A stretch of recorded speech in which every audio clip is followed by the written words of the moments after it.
Oil prices are dropping. We are producing more oil than we ever have, but why are your gas prices so high? It's because we're exporting so much to Europe, and our refinery capacity is still suffering from COVID way back when. Look at this chart of our oil exports to Europe. In 2010, we barely exported 250,000 barrels a day to them. Right before Russia invaded, that number was 1.5 million barrels a day. And by the end of 2023, we have been exporting over 2 million barrels of oil to Europe every day. Now, don't forget refining. We could have all the oil in the world, but if we don't have enough refineries to refine the oil and turn it into gasoline and other fuels, then we're screwed.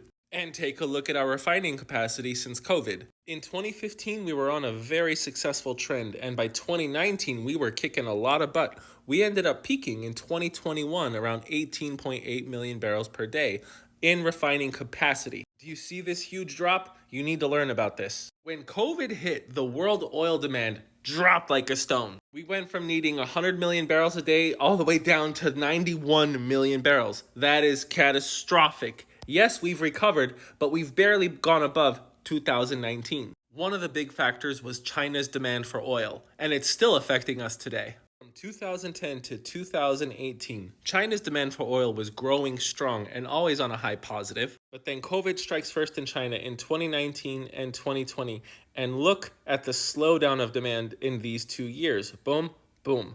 Even though China's demand for oil increased, it increased slightly. And when China's demand for oil isn't as high as it was for last year, that hurts the world oil producers. And the fact that in 2021 and in 2022, China's demand for oil kept growing smaller and smaller sent a lot of emergency signals to the world's oil producers. But look what COVID did to the United States oil demand.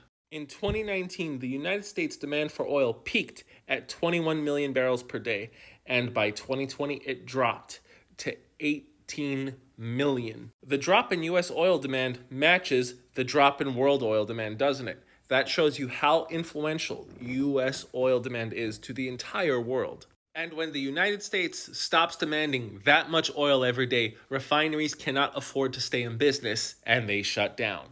This chart showing the world's top 10 oil consumers shows that the United States is still by far the big baddie, consuming over 20 million barrels a day now. Compare that with the chart of the world's top 10 oil producers in the world.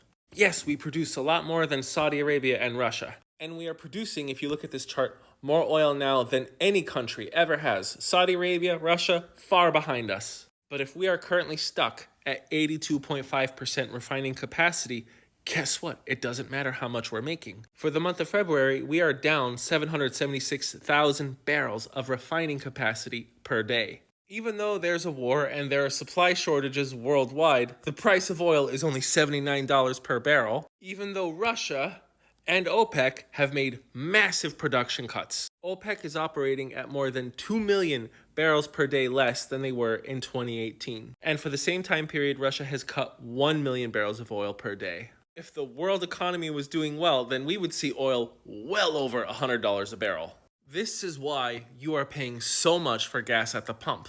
Of course, because the weather's getting better, people are going out and they're driving more. That'll also drive up prices, but those are not the main factors. The two most immediate solutions right in front of our face is increase refinery capacity however we can and get Russia out of Ukraine, because if they manage to take Ukraine, they won't stop. They will go to other non-NATO countries and take those little pieces of land over, and that will further disrupt the world's supply of oil and trade. I'm the Geo Husar. I love talking about economics and geopolitics. If you found this post useful, give me a follow. Thanks for watching.